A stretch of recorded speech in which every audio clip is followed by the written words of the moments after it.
Moi, je m'appelle Rita Choukri, j'ai bientôt 34 ans. Je suis en formation au Conservatoire du maquillage de Paris pour devenir donc make-up artiste et coiffeuse également, parce que j'ai pris cette option. J'ai décidé en fait cette année de faire cette formation, c'est en reconversion professionnelle. Je voulais être dans quelque chose de beaucoup plus passionnant et beaucoup plus concret par rapport à ce que je faisais avant.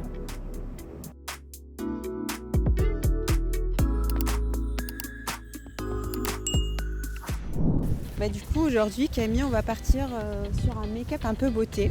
Ok. Donc, tu seras un peu ma toile. Trop bien. Et donc, ça va être un make-up assez coloré, avec des petits coups de pinceau, aussi bien au niveau du haut du visage que sur le cou. Ok. Et on aura une petite bouche bien rouge, peut-être glossée. Okay. Mais l'idée, c'est vraiment de mettre l'accent sur le maquillage. Ok. Trop bien, j'ai trop hâte. Ah bah super. Du coup, moi, effectivement, quand j'arrive en fait sur un job, peu importe que ce soit un défilé, un shooting ou peu importe. Donc la première des choses, en fait, c'est vraiment d'installer son matériel d'une façon, on va dire, optimale. Donc sortir les produits qu'on va utiliser en fonction du mood board qu'on nous a communiqué. Donc des fois, on l'a à l'avance, des fois, on l'a le jour J. Mais du coup, de savoir en fait un petit peu ce qu'on va faire. Donc préparer ses pinceaux, comme je disais, ses produits. Et après aussi avoir un échange avec le modèle. Donc déjà lui expliquer un peu ce qu'on va faire, parce que des fois les modèles ne sont pas forcément au courant du maquillage qu'on va poser. Et, expliquer aussi par exemple si on a la coiffure également, donc des fois on a aussi des coiffures à faire avec le make-up. Demander aussi au modèle est-ce qu'il a des allergies à certains produits, qu'est-ce qu'il a sur le visage. Donc des fois par exemple la personne elle va venir maquiller, il faut la démaquiller. Si elle a déjà fait sa skincare, il n'y a pas besoin de la refaire, mais des fois il faut demander quand même parce qu'on a des produits qui sont utilisés mais qui ne vont pas bien se mélanger avec notre fond de teint, donc ça va boulocher, etc. Donc voilà, il y a un échange quand même avec la modèle pour savoir en fait sur quoi on va partir et comment on va procéder. On a aussi une troisième personne qui est assez importante, c'est la DA, donc directeur ou directrice artistique. Donc c'est elle qui va nous guider et va nous dire sur quel thème on part. Des fois on va avoir un maquillage à reproduire à l'identique, des fois on va avoir juste une inspiration. Tout dépend, soit comme je disais tout à l'heure, vous avez une DA qui va vous imposer en fait un look à reproduire à l'identique, soit on va vous donner une inspiration et vous laisser un peu créer votre look. Donc ça c'est hyper intéressant. Après les spectacles, les tournages télé, en général, soit vous travaillez en fait avec la DA pour vraiment créer un look, soit en général c'est des choses qui sont déjà faites et vous devriez le reproduire. Donc effectivement, moi je préfère la mode parce que c'est beaucoup plus libre.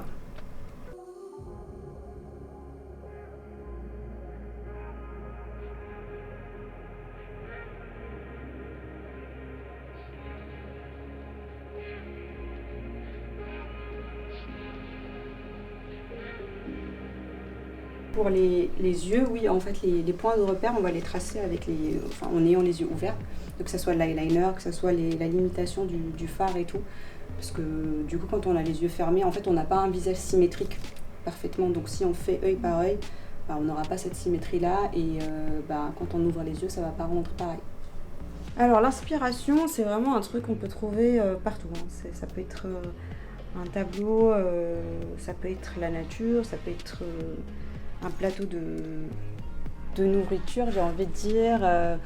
Après, oui, dans la pratique, effectivement, je sais pas, quand on nous demande un truc et sur l'instant T, on devrait le faire, on va regarder un peu sur Pinterest. Après, au fur et à mesure, en fait, moi, j'enregistre un peu les looks que j'aime bien, que ce soit dans la mode, que ce soit dans les mariages, etc. Quand on me dit, je veux un truc comme ça, je dis, je sais pas, il y a 2 semaines, j'avais vu un truc qui ressemble à ça. Donc, voilà. Enfin, il n'y a pas de limite en termes de création, d'inspiration. Parce que voilà, on est entouré de couleurs, de formes et tout, donc c'est ça qui est trop bien.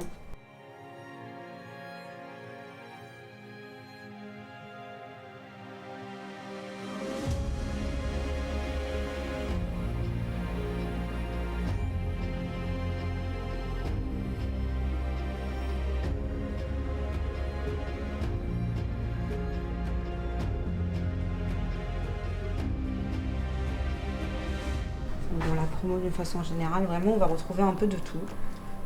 Des gens qui ont fait esthétique avant, des gens qui étaient dans le milieu du spectacle, du cinéma, des gens qui n'ont rien à voir, comme moi par exemple. Et en fait la formation elle se déroule la plus longue, c'est sur 9 mois, c'est celle que j'ai prise.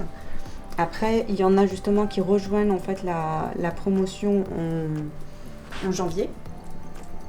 Mais du coup forcément ils vont pas voir ce que nous on a vu, mais voilà, si t'as vraiment déjà des bases etc, bah, ça peut être intéressant de venir qu'en janvier. Mais il n'y a pas de prérequis.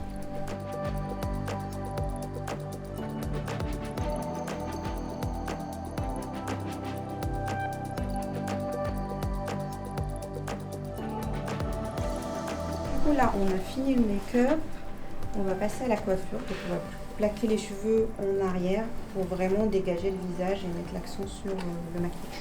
Moi j'ai pris l'option coiffure justement dans ma formation, mais voilà ça dépend des maquilleurs, il y en a qui coiffent, il y en a qui coiffent pas. Mais effectivement, c'est un gros plus, c'est-à-dire en général sur les projets on préfère appeler quelqu'un qui a un petit peu de notion quand même de coiffure, ça évite de solliciter une deuxième personne qui fait que ça.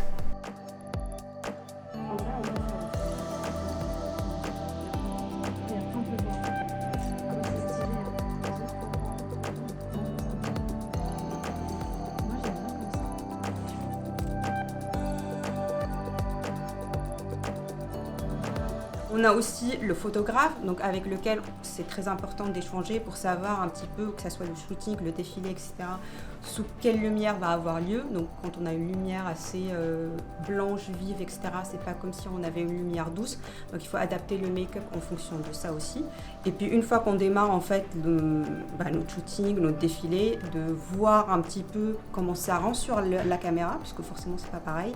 Et là, de venir faire des retouches, des raccords, etc. pour corriger, s'il y a quelque chose à corriger. Okay. Bah là, du coup, normalement, en fait, le photographe, il va faire son truc, quoi. Et moi, je vais juste vérifier, en fait, le retour écran pour voir si elle brille pas. Et puis après, effectivement, je vais lui dire, bah voilà, moi, pour mes photos, j'aimerais bien qu'elles soient comme ça ou comme ça. Pour commencer, c'est vraiment des photos portraits, tu vois, un peu comme le modèle que j'avais pris. Vraiment à ce niveau-là et droit. Pour voir déjà un petit peu comment ça rend, et puis après on peut faire de profil aussi, mais toujours sur le même cadre, un peu un close-up, et après on voit si on veut prendre tous les...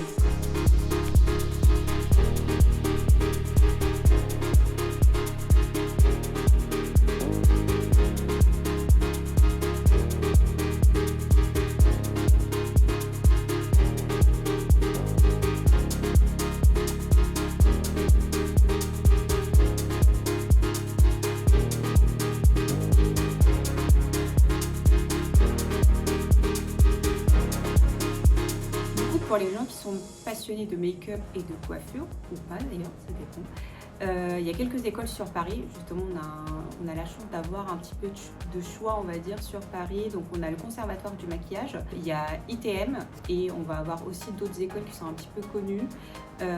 Mais du coup, au Conservatoire du maquillage, ce qui est super intéressant, c'est qu'on ne fait pas juste une formation beauté, mais on est vraiment dans du maquillage dans sa globalité, donc vraiment du maquillage artistique. Donc on va avoir le module beauté, mode, cinéma, théâtre, etc.